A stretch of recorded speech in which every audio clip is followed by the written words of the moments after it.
noite. Boa noite. Estão bem de verdade? Estão bem? Sim? Então vamos lá. Hoje a gente vai começar uma série nova. Vocês estão animados com isso? Sim. A série que nós vamos abordar durante esse mês, ela se chama Casa de Betânia. Amém? Então eu queria te convidar, antes de mais nada, a estar se esforçando a estar presente nos 4 cultos, para que faça sentido para você. O Senhor tem colocado no meu coração uma urgência de falar ao povo: estejam congregando, estejam amando o Senhor. Não deixe que a pandemia leve você ao esfriamento, mas que a pandemia te leve a um lugar mais profundo no Senhor. Então, cara, sabe, antes quando alguém se convertia, você tinha que pedir para ele ficar um tempo em casa. Mas as coisas estão tão invertidas que hoje você precisa implorar para o cristão estar na igreja. Então, por favor, não perca esse fervor. Amém? Marcos, capítulo 14, a partir do versículo 1. Marcos, capítulo 14, a partir do versículo 1.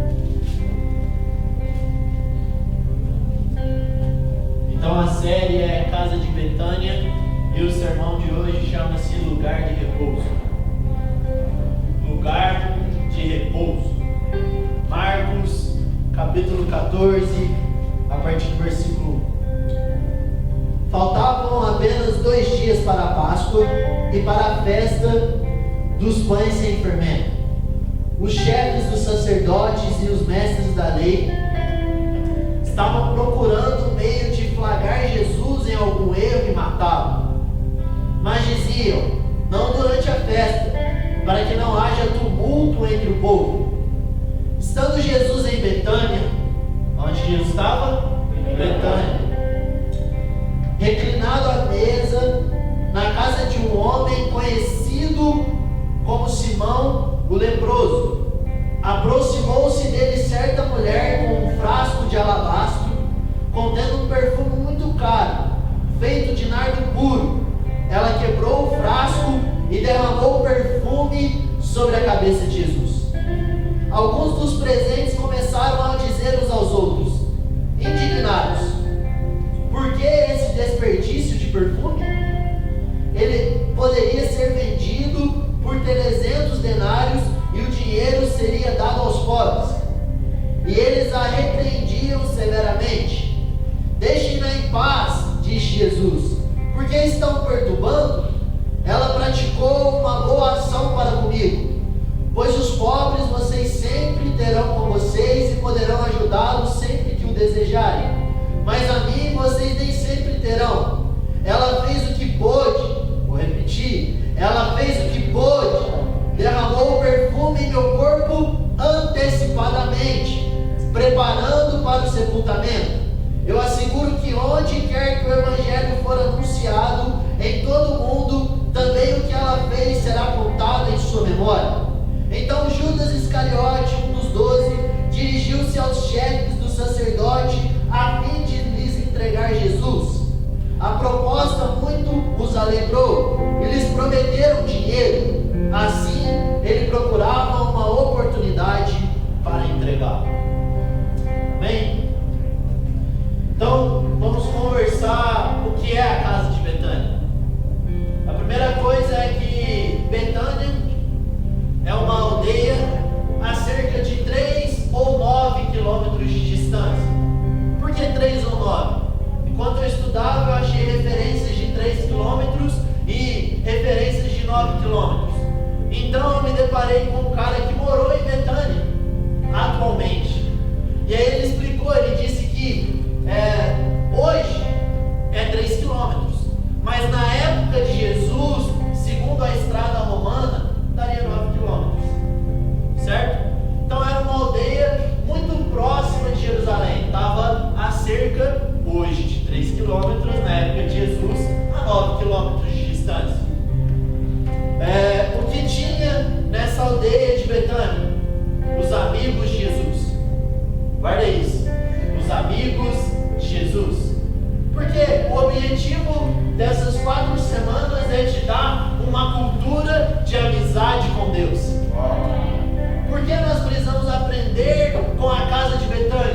porque nós precisamos ser amigos de Jesus. E hoje pela manhã, uma pessoa bem aleatória mandou uma mensagem, falou: Lê, estava lendo um texto e falava sobre amizade com Deus e Deus me lembrou você. E eu disse: uau, é porque Deus quer ministrar sobre a igreja uma amizade com Deus. Então nós precisamos aprender várias coisas para que a nossa casa não seja conhecida apenas como uma comunidade messiânica doxa, mas sim como a casa dos amigos de Jesus. Marta, Maria e Lázaro. Estão comigo? Sim. Uma outra coisa muito legal que aconteceu ali em Betânia é que a ascensão de Jesus, depois que Jesus foi ressurreto e ele subiu aos céus, o texto vai dizer que foi nas proximidades de Betânia. Então a ascensão de Jesus foi bem próximo de Betânia.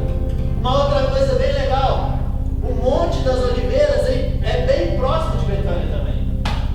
E aí o sermão escatológico de Jesus, de Lucas 17 ou Mateus 24, foi ministrado na proximidade de Betânia.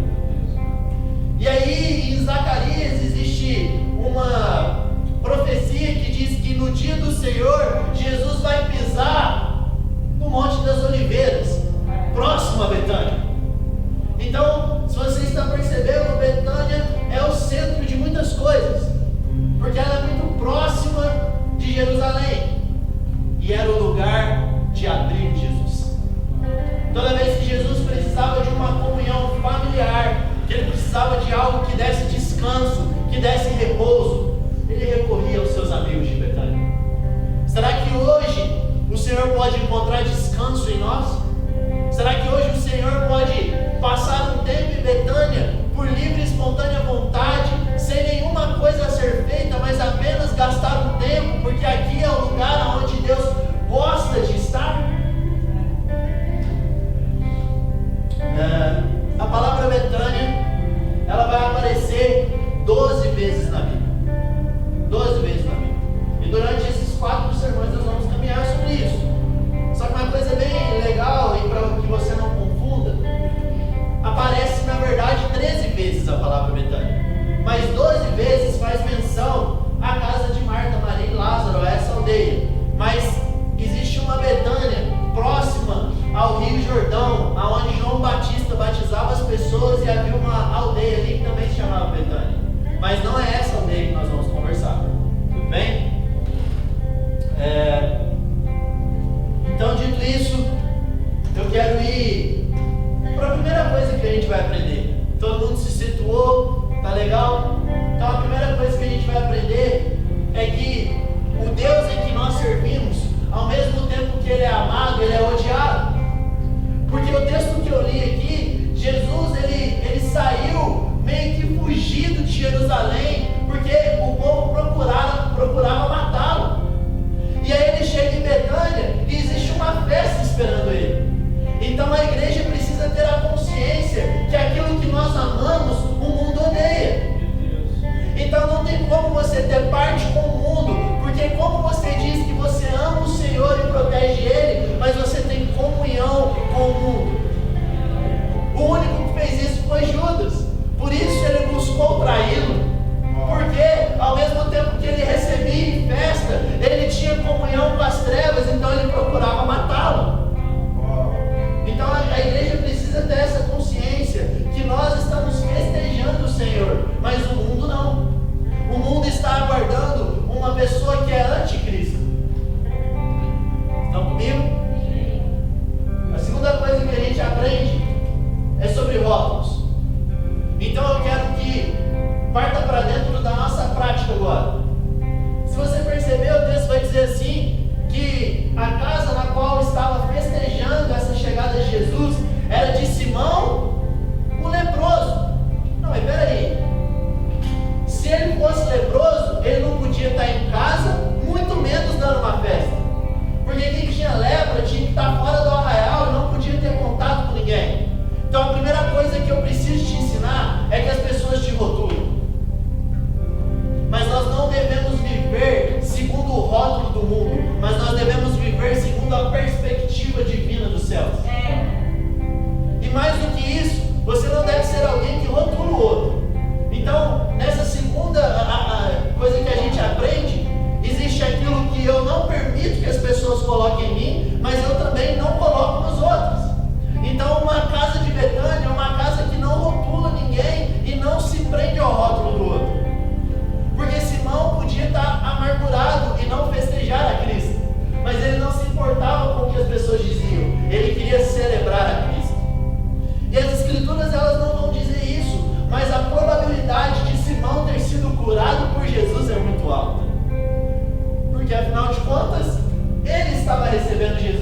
partido judaico, e esse partido não é intitulado como partido judaico porque eles são terroristas.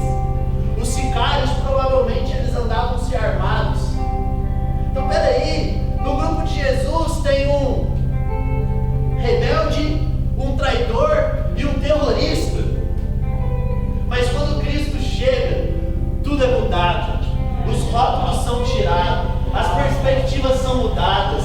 Mas se você se prende àquilo que aconteceu no seu passado, você não deixa o seu partido judaico, você está a ponto de entregar Jesus à morte. Por isso não há comunhão com o passado e com o presente. É sobre Cristo. Cristo te fez nascer de novo. Eis que tudo se fez novo. Então Zelote não era mais Zelote. Mateus já não era mais um publicano. Então o que nós precisamos fazer? Arrancar os rótulos, mas não com positivismo, mas com uma essência interior e aprendendo com o Espírito a partir da comunhão. E entre os santos, um ajudar o outro a abandonar aquilo que é ruim. E aí eu queria contar uma experiência que eu tive. Há uns tempos atrás eu tive um sonho. Ele chega a ser um pouco engraçado, mas a gente estava, era o ponto da igreja, e aí a gente estava meio que numa garagem, e essa garagem ela tinha muito espaço, assim, estava todo mundo conversando, sentado, sabe, passando tempo junto. Só que uma pessoa, ela chegava no carro, e ela descia com uma raposinha no colo, e ela soltava a raposinha no meio de nós. É como se ela tratasse essa raposa como um animal de estimação. Quem está pegando? Ela tratava essa raposinha como um animal de estimação. Só que o mais curioso é que quando ela soltava essa raposinha, a raposa corria atrás de mim. E era só atrás de mim. E eu ficava correndo dela, eu ia lá, e ela vinha, eu vinha para cá, e ela vinha, e eu descia a escada, ela descia, eu subia, ela pulava. E aí eu acordei e não entendi nada. Na verdade eu achei muito bizarro. E aí outro dia eu sonhei a mesma coisa, idêntico. E no outro dia eu sonhei a mesma coisa. E aí então eu orei e falei: Senhor, o Senhor quer falar comigo? Eu não estou entendendo. E no quarto dia eu sonhei de novo. Só que nesses 3 sonhos eu corria muito da raposa e eu acordava nesse looping que eu ficava correndo dela. Aí eu orei, falei: Senhor, preciso entender. No quarto dia, quando eu sonhei, aconteceu tudo da mesma maneira. Só que eu estava esgotado. Presta atenção. No quarto sonho, eu comecei a correr até que eu falei assim: chega, não vou correr mais. Ela só quer pegar eu, então eu vou deixar. Eu fiquei esgotado no sonho, vocês estão entendendo? E aí então a raposa começou a me arranhar. E quando ela começou a me arranhar, eu abaixei o olho para olhar na minha perna. E aí o sonho fez sentido. É porque eu era o único ferido. Então a raposa, ela só entrava em quem estava ferido. E aí então eu acordei e o Senhor falou: você precisa reduzir a sua expectativa a 0 e a sua entrega a 100%. Então qual é a cultura da igreja? A minha expectativa está a 0. Ninguém precisa me trazer nada, ninguém me deve nada, e eu devo ofertar 100% a todo mundo. E aí, para fazer mais sentido para alguns, na palavra de Deus vai dizer que a raposinha é aquela que entra aonde tem uma abertura e estraga a videira, e a videira é o seu relacionamento com Deus. E a ferida, a palavra vai dizer que é o Senhor das moscas, é Beelzebub. Então, aonde tem raposa e aonde tem ferida, existe quebra de comunhão. E aí eu acordei e eu comecei a orar, e nossa, eu fui muito ministrado. Eu falei: Senhor, eu por mim mesmo não consigo levar a minha expectativa a 0. Eu ainda espero um retorno, e às vezes não é um retorno nem que me glorifica, mas é um retorno que eu achava normal. Eu falei: Senhor, eu preciso disso. E o Senhor permaneceu silêncio, Ele só me mostrou o que eu precisava entender. E aí pela manhã do outro dia eu coloquei um vídeo do Douglas entrevistando o Juninho Afran do Cine 3. E aí, nossa, eu parei o vídeo e caí em lágrimas, porque o Juninho Afran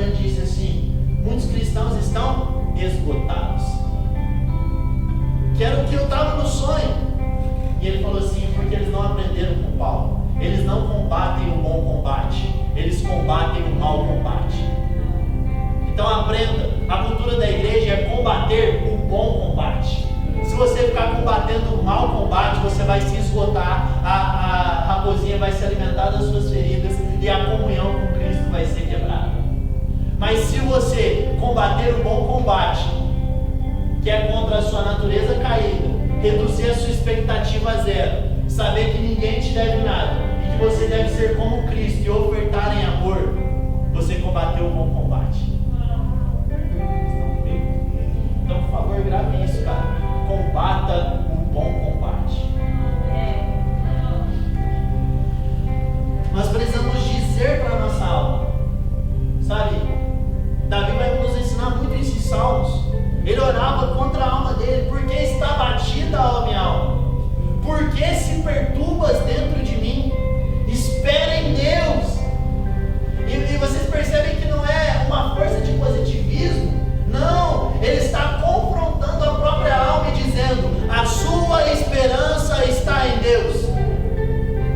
Vamos lá, alguém, cara.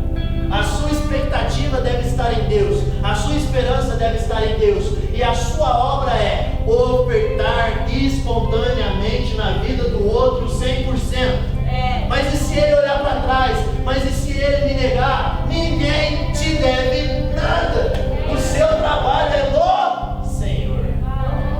Aleluia. Então essa é a cultura da igreja. Eu estou aqui, não que eu ame menos vocês, entendam o que eu vou dizer, mas eu estou aqui porque eu estou trabalhando no Senhor.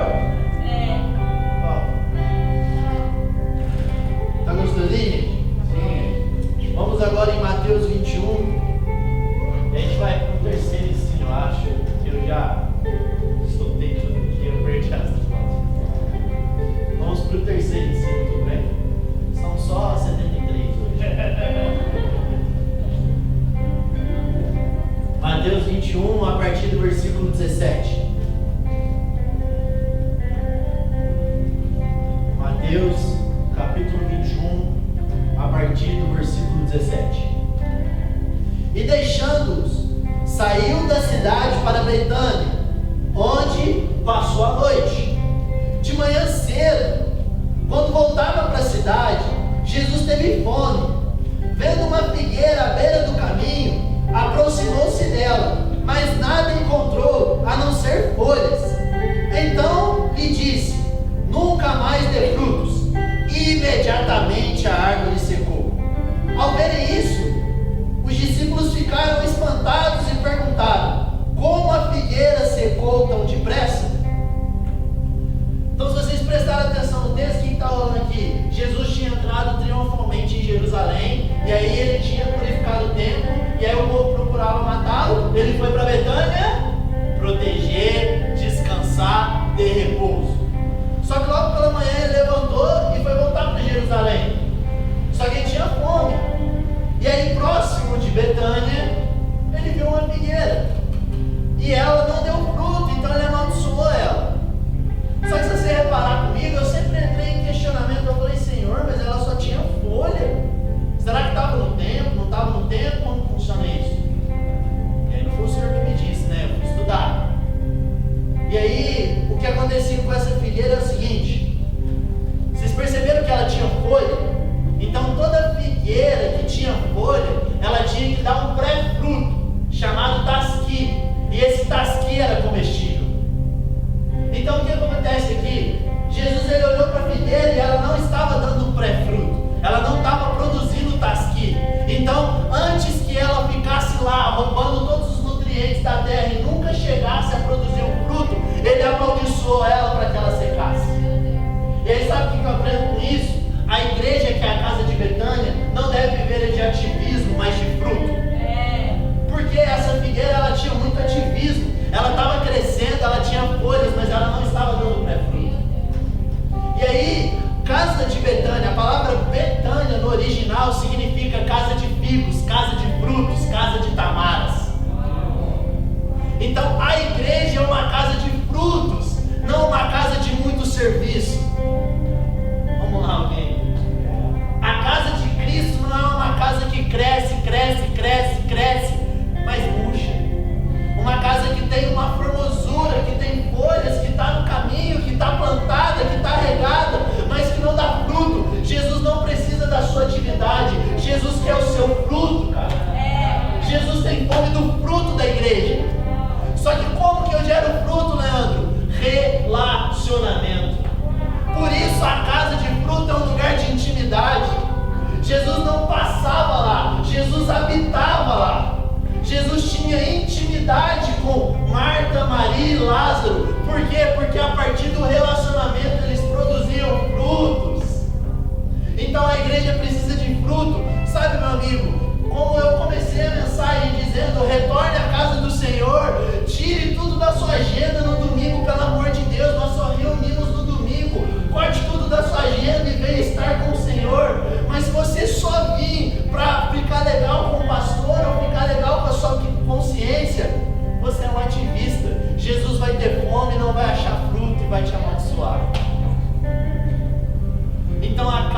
Deus, a evidência dela é o fruto do relacionamento.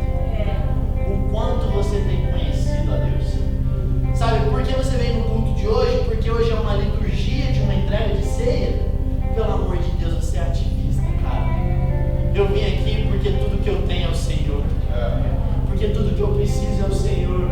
Porque tudo que eu anseio é o Senhor. Mesmo que meu dia tenha sido muito mal, tudo que eu tenho é o Senhor. Maior do que ser chamado amigo de Deus, do que construir uma casa que o próprio Cristo acha repouso. Não sou eu que estou colocando um nome na CMD de repouso, foi Cristo quem disse que aqui é.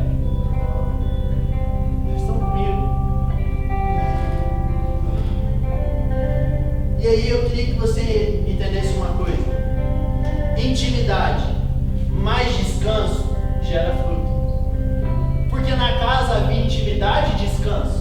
Então beleza, eu não quero ser ativista, não é sobre o que eu estou fazendo ou para onde eu estou indo. Eu quero um fruto. Como que gera fruto, Leandro? Intimidade mais descanso. Intimidade mais contemplação. Intimidade mais repouso. Intimidade. Qual que era o cheiro dessa casa, gente? Era um cheiro de adoração. Se você prestar atenção, o texto vai dizer que quando a mulher quebrou o vaso, a casa inteira sentiu o cheiro. Então a casa ela tem que ter a adoração. O quanto você tem prestado culto ao Senhor. Sabe, eu tenho certeza que você vai sair daqui abençoado, que você vai sair daqui tocado por Deus, porque essa é a consequência de estar onde Cristo está. Mas eu não vim aqui para receber algo de Deus, eu vim aqui para entregar. Apresentei-vos, não é recebei-vos. Vou repetir: apresentei-vos. Estou me apresentando, eu não estou recebendo. Nós precisamos ter a cultura daqui, ter um cheiro de adoração. E é muito legal que em João 18, João, esquece isso. Gênesis 18, 17. Deus está tendo um diálogo com Abraão. E ele vai falar assim: porventura eu esconderei algo de Abraão? Não, vocês estão entendendo? Ele tinha acabado de almoçar com os anjos, recebendo e tal. E aí Deus está para destruir Sodoma e Gomorra. E aí ele fala assim: eu esconderei algo de Abraão? Não foi Abraão que disse que era amigo de Deus. Foi Deus quem disse que não esconderia segredos dele. E aí lá em Tiago, capítulo 2, versículo 23, vai dizer que pela fé foi imputado como justiça sobre Abraão e ele é conhecido como amigo de Deus. Sabe quem é esse Tiago? O irmão de Jesus, cara. O irmão de Jesus reconhecia que pela fé Abraão foi amigo de Deus. Então, nesse lugar de habitação, nesse lugar de repouso, nós conhecemos os segredos de Deus. Para quê? Para dizer que na CMD Deus vem? Na minha casa Deus visita? Não. Quando Deus expôs o segredo a Abraão, Abraão se levantou como um intercessor. Então os segredos de Deus são para a casa de Betânia, assim como a casa de Betânia é pela intercessão dos pobres. Eu vou repetir. Os segredos de Deus são para aqueles que têm intimidade e descanso, assim como aqueles que têm essa intimidade e esse descanso estão totalmente para intercessão. Então casa de Betânia também é um lugar de intercessão. Eu não quero entrar na mensagem da semana que vem, mas presta atenção, ela antecipou o sepultamento de Jesus. Ela sabia o segredo, cara. E o que ela fez com esse segredo? Ela devotou-se a Deus. Ela não disse assim: bom, eu sei. Não. Ela devotou-se a Deus. Isso é uma memória. Estão felizes, gente? Sim.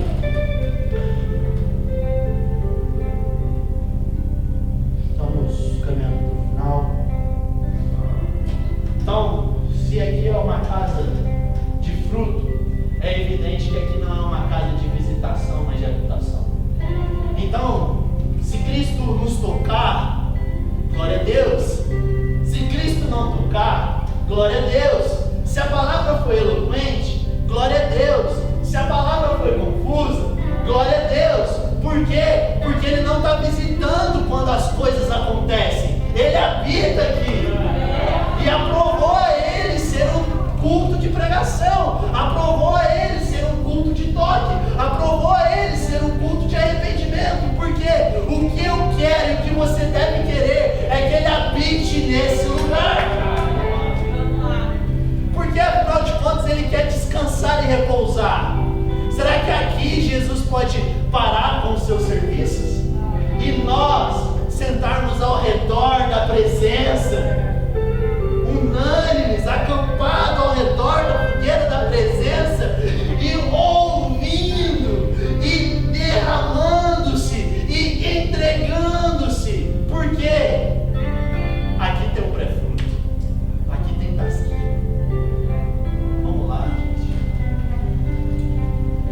Último ensinamento de hoje.